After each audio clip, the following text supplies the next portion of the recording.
ಐತೆ ಅಂತ ಹೇಳಿದ್ದಕ್ಕ ಇದನ್ನ ಇಲ್ಲೇ ಬಿಟ್ಟು ಉಳಿದಿದ್ದ ಡೆಬ್ಬಿ ಹೋಗ್ಯಾವಲ್ಲ. ಸ್ವಕರ್ಮ ಸೂತ್ರೇಣ ಗ್ರಥಿತೋ ಹಿ ಲೋಕ. ನಾವೇನು ಮಾಡೀವಿ ಅದ ಸಿಗತೈತಿ ಜಗತ್ತಿನೊಳಗ, ಬ್ಯಾರೆ ಸಿಗುವುದಿಲ್ಲ ಇಲ್ಲಿ. You can escape from the law of the land, but you cannot escape from the law of ಕರ್ಮ.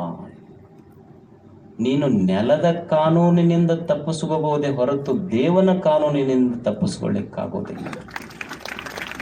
ನೆಲದ ಕಾನೂನಿನಿಂದ ತಪ್ಪಿಸ್ಕೋಬಹುದೇ ಹೊರತು ಕರ್ಮದ ಕಾನೂನಿನಿಂದ ತಪ್ಪಿಸ್ಕೊಳ್ಳಿಕ್ಕೆ ಸಾಧ್ಯ ಇಲ್ಲ ಮನುಷ್ಯನೇ. ನೀ ಏನು ಬಿತ್ತಿ ಅದೇ ಬೆಳೆ ಬರ್ತೈತಿಲ್ಲ ಅಷ್ಟೇ.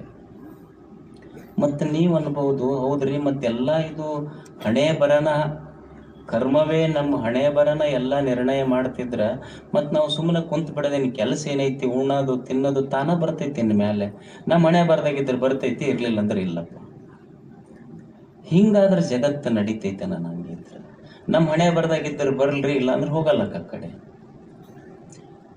12ನೇ ಶತಮಾನದ ಶರಣರು ಎಷ್ಟು ಜ್ಞಾನಿಗಳವರು, ಅವರಲ್ಲಿ ಎಷ್ಟು ದಿವ್ಯತೆ ಇತ್ತು, ಎಷ್ಟು ಅದ್ಭುತ ಜ್ಞಾನ ಇತ್ತು.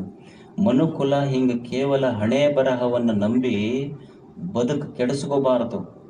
ಹಣೆ ಬರಕ್ಕಿಂತ ಏನಾದರೂ ದೊಡ್ಡದಿದೆ ಏನು ಜಗತ್ತಿನಲ್ಲಿ? ಮನುಷ್ಯ ಹಣೆ ಬರಹವನ್ನೇ ನಂಬಿ ನನ್ನ ಹಣೆ ಬರದಾಗ ಹಿಂಗಾಗೈತಿ, ನನ್ನ ಹಣೆ ಬರ ಸರಿಗಿಲ್ಲ, ನನ್ನ ಹಣೆ ಬರದಾಗ ಹಿಂಗೆ ಬರೆದು ನನ್ನ ಜೀವನ ಹಿಂಗಾಗೈತಿ ಅಂತ ಬದುಕು ಕೆಡಿಸ್ಕೋಬಾರ್ದ ಮನುಷ್ಯ ಅನ್ನೋದು ಅವ್ರ ದೃಷ್ಟಿಕೋನ. ಚನ್ನಬಸವಣ್ಣ ಬಹಳ ದೊಡ್ಡ ಜ್ಞಾನಿ ಮನುಷ್ಯ. ಚನ್ನಬಸವಣ್ಣ ಒಂದು ಸುಂದರವಾದ ನಿರ್ಣಯಕ್ಕೆ ಬರ್ತಾನೆ.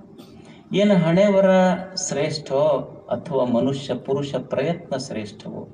ಹಣೆ ಬರದಾಗ ನಿರ್ಣಯ ಆಗಿತ್ತಂದ್ರೆ ಹಂಗಾಗ್ತೈತೋ, ಮತ್ತು ಹಣೆ ಬರವನ್ನು ಮೀರಿ ಮನುಷ್ಯ ಅದನ್ನು ಮೆಟ್ಟಿ ನಿಲ್ಲುವ ಸಾಮರ್ಥ್ಯ ಮನುಷ್ಯನಲ್ಲಿದೆಯೋ? ಅವ ನಿರ್ಣಯ ಮಾಡಿ ಒಂದು ಸುಂದರವಾದ ವಚನ ಬರೀತಾನೆ ಚನ್ನಬಸವಣ್ಣ. ಪ್ರಾರಬ್ಧ ಪ್ರಯತ್ನಗಳ ತಾರತಮ್ಯವ ನಿಲ್ಲಿ ಹೇಳುವೆ ಕೇಳಿರಯ್ಯ. ಪ್ರಾರಬ್ಧ ಅಂದ್ರೆ ಇದು ಶಬ್ದ ಯಾವಾಗ ಪ್ರಾರಬ್ಧ ಅಂತ ನಾ ಬಳಸ್ತೀನಿ, ಹಣೆ ಬರಹ ಅಂತನ ತಿಳ್ಕೊಳ್ರಿ, ದೈವಂತರ ತಿಳ್ಕೊಳ್ರಿ, ನಿಮಗೇನು ತಿಳಿತೈತೆ ತಿಳ್ಕೊಳ್ರಿ ಅಷ್ಟೆ. ಪ್ರಾರಬ್ಧ ಅಂದ್ರೆ ಹಣೆ ಬರಹ. ಪ್ರಾರಬ್ಧ ಪ್ರಯತ್ನಗಳ ತಾರತಮ್ಯವನಿಲ್ಲಿ ಹೇಳುವೆ ಕೇಳಿರಯ್ಯ. ಪ್ರಾರಬ್ಧ ಮತ್ತು ಪ್ರಯತ್ನ ಇವುಗಳಲ್ಲಿ ಯಾವುದು ಶ್ರೇಷ್ಠ ಅಂತ ನಿಮಗೆ ಹೇಳ್ತೀನಿ ಕೇಳ್ರಿ. ವಿಶ್ವಾಮಿತ್ರ ಅವ ಕ್ಷತ್ರಿಯನಾದರೂ ಸಹಿತ ತಪ ಪ್ರಭಾವದಿಂದ ಬ್ರಹ್ಮಜ್ಞಾನಿಯಾಗಲಿಲ್ಲವೇ? ಮಾರ್ಕಂಡೇಯನು ಶಿವಭಕ್ತ್ಯಾಧಿಕ್ಯದಿಂದ ಚಿರಂಜೀವಿಯಾಗಲಿಲ್ಲವೇ? ರಾವಣ ಕೀಚಕಾದಿಗಳು ಪಾಪಾಧಿಕ್ಯದಿಂದ ಹತಭಾಗ್ಯರಾಗಲಿಲ್ಲವೇ?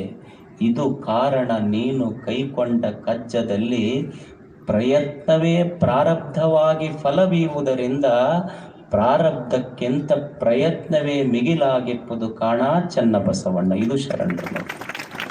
ನಿನ್ನ ಪ್ರಾರಬ್ಧಕ್ಕಿಂತ ಪ್ರಯತ್ನ ಬಹಳ ದೊಡ್ಡದು ಅಂತ ಮನುಷ್ಯಗೆ ಸ್ಫೂರ್ತಿ ತುಂಬಿದ್ರೆ ಏನು ದೊಡ್ಡ ಬೆಳಕಾಗಿದೆ.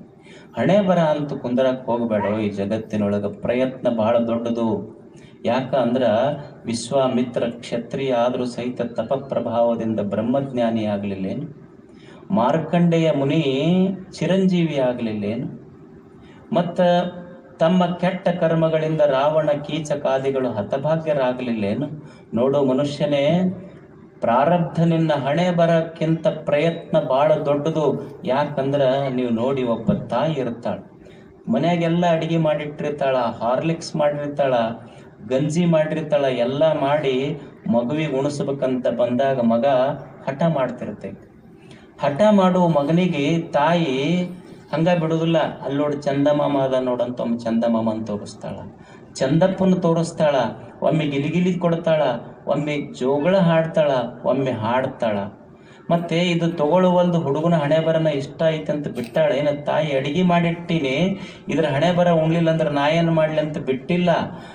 ಆ ತಾಯಿ ಆಕಿಗೊಂದು ಮಗುವಿಗೆ ಜೋಗಳ ಹಾಡಿ ಚಂದಪ್ಪನ ತೋರಿಸಿ ಉಣಿಸುವ ಪ್ರಯತ್ನ ಮಾಡಿದ್ದಕ್ಕೆ ಜಗತ್ತು ಬದುಕೈತೆ ಹೊರತು ಮಗನ ಹಣೆ ಬರ ಅಂತ ಬಿಟ್ಟಿದ್ರೆ ಬದುಕ್ತೈತೇನೆ ಜಗತ್ತು? ತಾಯಿಯ ಪ್ರಯತ್ನ ಮಕ್ಕಳನ್ನ ದೊಡ್ಡವರನ್ನಾಗಿ ಮಾಡೈತಷ್ಟೆ.